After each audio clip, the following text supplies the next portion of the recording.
Hey everyone. I'm going to be talking about what's going on with the expansions and whatnot, and I've talked about it from the Big Ten stance, the a little bit of the ACC and the Big 12.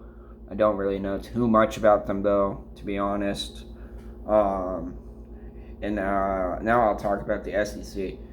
So obviously, like I mentioned before, I'm a huge Oregon State fan, but I'm also a huge Alabama fan. So I primarily know about those two conferences a lot. A decent amount, mainly because of like the Big Ten versus Pac-12. Um, that whole thing. So I know a little bit about the Big Ten a little bit. But yeah, I think at this point, I think SEC is really absolutely the clear winners in all of this. Um, I think it's pretty funny, I think Big Ten might be having issues of they're getting to be to a point where they think quantity is better. With Big 12, I think they're also thinking about the quantity is better as well. And I think ACC is also seems to be kind of trying to get to that point for them to try to survive. And I mean, that I think it's going to be interesting seeing how everything plays out at the end, because there's going to be still a lot more changes going on in these conferences. Um, so, with that being said, um, SEC, they kind of been doing their expansion slowly but surely, and they were the first ones to really be doing that. And they did. I honestly think they did everything right. They looked at the teams that are good in their areas. Texas Tech, Texas will be. I think will be moving.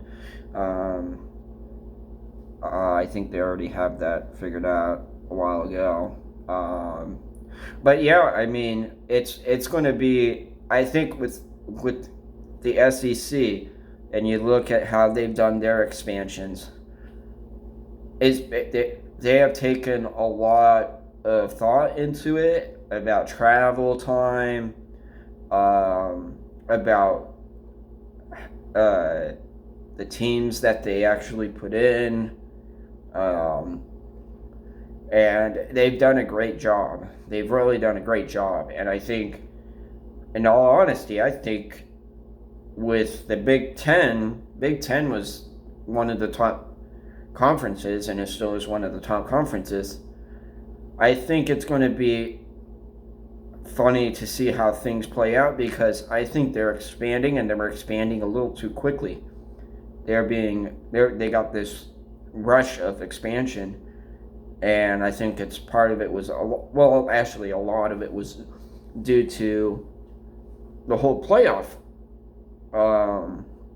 picture with the Power Five conferences getting extra bids and this and that, and I think it's not necessarily all the expansions going on right now with the Big Ten, Big 12, ACC, all that kind of stuff. That what they're trying to do, whether they're in the Pac-12, what they're trying to do to gain, or if they're losing teams. I think it's quite comical. It really is. I think it's funny that there's all this drama going on, and I think the SEC is just looking at everything and is like, whatever. But I think as an SEC fan, if you're an SEC fan, you got to be loving this.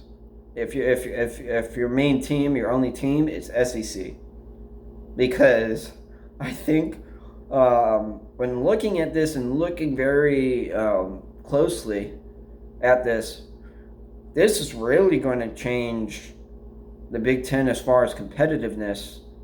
And I think that a lot of the Big Ten teams that were already in the Big Ten are going to be a little bit worried that their schedules are going to get actually going to get a lot harder. And I think there's no question about it. The first couple of years of this is going to be some growing pains. And I think it's going to affect them for playoffs. And playoffs are going to be extra games too. So I think it's going to be really, really tough for Big Ten teams. Say that Big Ten teams, they go into playoffs, they play. By the time you get to championships, I don't know if they're going to have the strength. They're good schools, and I think they're great. And I think with the playoff format now, that's currently in place with the 4-team playoff, it works well for them to be able to play just two games. They play one game and then they're in the championship. It's going to change the structure of training and the structure of scheduling, I think. And I think it's going to be very tough for them. I think it puts the SEC in a much better spot. And I think that SEC, that conference has been built very well.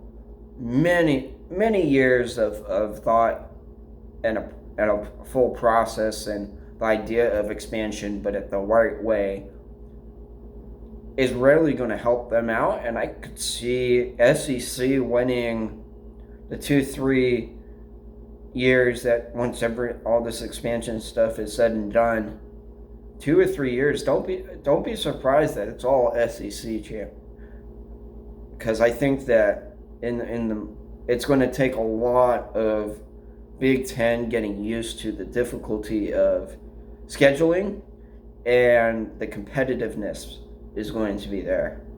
Do I think Oregon or Washington, are they going to be the top teams in that conference? I don't think so. I think they're providing way more than that they could chew. I think they basically just went in for the money, which I understand, and it makes perfect sense for those teams. But I think that they're not looking at the grand scheme of things, and I think there's been a couple of SEC coaches now that have said their bit on this, and yeah, I agree 100%. I don't think it's going to be great for these colleges that are trying to get in. Like, say, Stanford, Cal goes to Big 12. Now you're making it way more difficult for teams. If teams are going to California, teams are going to Oregon or Washington, it's the academics are going to go down. It's going to be a lot more stress, less time, less amount of time for preparation, less sleep. There's a lot of factors going into it, and I mean, there's going to be growing pains, without a doubt, and I think it's going to be very difficult for these teams to adjust. Now, obviously, I think after a few years they will adjust, but in these first few years, SEC has got to be happy about this. It's worked. I don't know. This is probably better than what they predicted. If you're looking at it from an SEC fan point, their teams now have a greater chance of getting to a championship and winning. That's the main thing, is winning a championship. And SEC has already dominated, and this is basically giving them a handicap, to be honest. Furthest teams that they have to go to, Texas A&M, Florida, not very far at all. So there's more time, more preparation, and less drama, and that's going to be the interesting thing, is the drama aspect, and I think there's going to be a lot more fans being upset or confused, and I think that I live in Oregon. I know University of Oregon fans, it's kind of a little split, to be honest. Some of them are thinking, oh, that's great, and others are thinking, this is just too far. And it's very odd for a program to have split fans, to be honest, in the sense of some of your fans are good with it and some of them are not. And I think there's no question about it. It's about money. At the end of the day, it's about money. That's really the whole reason why this is going on. And I think it's interesting to see how college football is becoming, and college football. It's gone to the point of no return. Is this going to help college football? I don't really see how this is helping as much. I know that means that, like, Oregon fans, they can see their team at home play like an Ohio State or something, or Michigan, but there's going to be the travel point where Oregon plays Michigan at home, at their home, or Ohio State.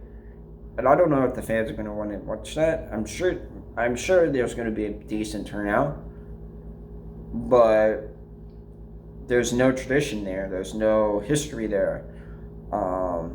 So it's going to be really, really interesting to see how this all plays out. I definitely have a sense of fear as far as for college football itself. I think this might not be great for the game. And I think that the whole NIL thing, I understand it. It makes sense. Players are going to school. They can't work and play. I think that's part of the rules for being a college player. You can't make money. I know there was a guy on YouTube many years ago who was playing college football and was doing YouTube, and they said that because he was making income on that, couldn't play, and they kept him off. And I think that wasn't right. I think that, if you're making money so you can pay for college or pay for books, you can have a scholarship, but there's still other factors as well, like paying for rent if you're traveling, and that kind of aspect. Because if you live in California or you live in Missouri and you're playing for, like, Florida, you have to pay for your rent or room and board and that kind of stuff, and books, and food, that kind of stuff, just the essentials, just normal essentials. Your kids are still having to pay for that. It might be not even a full scholarship, part scholarship, that kind of a thing. It's difficult, and it's much more difficult now. Even just with food itself, prices are much higher. So I think the NIL thing was great. I do think that they, for having an NIL, it should be for the teams that are the top teams, only for the top teams, players, because those are the teams that are going to be attracting the consumers. So, like, you get somebody from Alabama, you get somebody from LSU, you get some, like, if you had, like, Joe Burrow doing an NIL advertisement for money, makes sense. He's earned it. He's a great player. Obviously, he kind of just missed it, but just using that as an example, top players that are done well, it makes sense. And if you look at, you can look at, like, Alabama history, like, Coach Bear Bryant done ads for like Coca-Cola. Like it's kind of had already been going on, but it was for the coaches. So it made sense. It already kind of was going on. There was rules that really ousted the players, the students, and I think they got that part right. But yeah, SEC schools. This is just why this just shows how good the SEC conference has built themselves. They've basically built a moat and added to their castle, so to say. It's a very strong structure that they have in place, and they've done just about everything right. And I don't think that's anything that anybody can argue about. I think out of all the conferences, the SEC, without a doubt, is the strongest. Like, if you look at national championships, they've done so well. And if you look at just the structure and the scheduling, it's been pretty much perfect to a T as far as for scheduling. And they've done everything right, and they've added in teams that aren't too far away, that are competitive and have a history behind it. And they're even like with adding teams to keep traditions, it makes a lot of sense. They've done everything great, and it's fantastic. Like with Oklahoma, Texas Tech, it's great to see what they're doing, and they've taken a lot of thought into it. And I think it just shows there's really no drama in the expansions that they've done. I think Texas Tech was kind of a little odd, or not Texas Tech, Texas A&M was a little odd. So yeah, I mean, I think I got mixed up with Texas Tech and Texas A&M. But Texas A&M, like that was something that was kind of like one of the Texas teams going into SEC. I could see potentially getting the other teams as well. So yeah, so I think it's great. I think everything's done well, and yeah, as an SEC fan, I would just sit back and watch all this crazy drama and this insanity going on, and just be watching, and obviously have to feel bad for the teams that are kind of being left out. But I mean, I'll be honest. There was a comment in one of the previous videos that somebody made that I 100% agree with. Pac-12, definitely, that conference dropped the ball. That was really the reality of it. I think they played a 50-50 game where they could win or lose. They thought that they weren't going to lose these teams. That it was all for show. And they got proven wrong. I think that's really what it is. And I think that, really Oregon State, Washington State can't really do anything about it. I don't think even, like, what were they going to do? They were going to say, oh, I want to go to this conference or that conference. They don't really have that kind of a say with those programs. If it was USC or UCLA, they have that conference, that history, that tradition, and the nationality that Oregon State and Washington State don't. So there was nothing that they could do. But definitely sad to see the other teams in the position that they're in. But yeah, it is what it is. I don't, as an SEC fan, I could care less. Obviously, as a fan of any other conference, definitely raises some people's hairs, for sure, as to what is going on. Is this good? Is this bad? And I think it's going to be interesting to see what goes on in the future. I mean, it's as simple as that. I could see this playing out only positive for the SEC, really. I think there's a lot of bumps in the road for the other conferences, and it's just going to make SEC conference better. I think also this is going to help with recruitment. I think it's really it's going to be an absolute win. Absolute win for SEC. They did, like I said, they did everything right. Big Ten, they could have done everything right, but they reached too far. And I think if you're looking at Big Ten as far as for having the teams that they need, getting more views and whatnot, I think they got a win there. But it's going to be at a cost, and I think it's going to be a pretty hefty cost on that. So yeah, just want to make this quick video. I want to provide every side on things, and yeah. All I can pretty much say to this is Roll Tide. I mean, any of the fans or SEC fans can definitely be cheering about this. I mean, it's gonna look good for them in the future. It's just, I think there's some fans and whatnot that feel for these other teams, and I think that's great. And I don't think it's going to be good.